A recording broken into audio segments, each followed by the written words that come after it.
మనిషి స్వేచ్ఛని కోరే వాదం, మానవవాదం మనిషికి తీర్పు కోరే వాదం, హేతువాదం మనిషి కేంద్రంగా ఉంచే వాదం, మానవవాదం మనిషికి జ్ఞానం నేర్పిన వాదం, హేతువాదం మతవాదంలో హక్కులు దేవుడికి ఉంటాయి, మానవాదంలో హక్కులు మనిషికి ఉంటాయి, మతవాదంలో హక్కులు దేవుడికి ఉంటాయి, మానవాదంలో హక్కులు మనిషికి ఉంటాయి.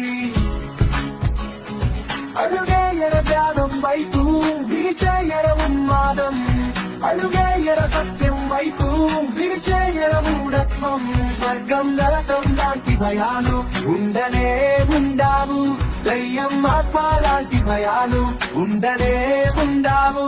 మనిషి స్వేచ్ఛని కోరే వాదం, మానవవాదం మనిషికి తీర్పు కోరే వాదం, హేతువాదం మనిషి కేంద్రంగా ఉంచే వాదం, మానవవాదం మనిషికి జ్ఞానం నేర్పిన వాదం, హేతువాదం మతవాదంలో హక్కులు దేవుడికి ఉంటాయి, మానవాదంలో హక్కులు మనిషికి ఉంటాయి. ప్రతి మనిషిలో నవశక్తి నవజీవం రావాలి, నీ చిక్కులు నమ్మకుండా నా చిక్కులు వెతకాలి, వేసే ప్రతి అడుగులు ఎందుకని ప్రశ్నించు, మదం హింసను కోరుతుంది, హేతుహితము కోరుతుంది. మనిషి స్వేచ్ఛని కోరే వాదం, మానవవాదం మనిషికి తీర్పు కోరే వాదం, హేతువాదం మనిషి కేంద్రంగా ఉంచే వాదం, మానవవాదం మనిషికి జ్ఞానం నేర్పిన వాదం, హేతువాదం మతవాదంలో హక్కులు దేవుడికి ఉంటాయి, మానవాదంలో హక్కులు మనిషికి ఉంటాయి.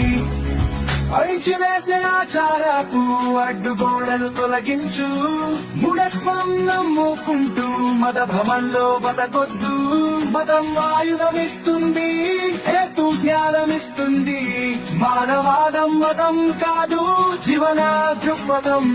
మనిషి స్వేచ్ఛని కోరే వాదం, మానవవాదం మనిషికి తీర్పు కోరే వాదం, హేతువాదం మనిషి కేంద్రంగా ఉంచే వాదం, మానవవాదం మనిషికి జ్ఞానం నేర్పిన వాదం, హేతువాదం మతవాదంలో హక్కులు దేవుడికి ఉంటాయి, మానవాదంలో హక్కులు మనిషికి ఉంటాయి.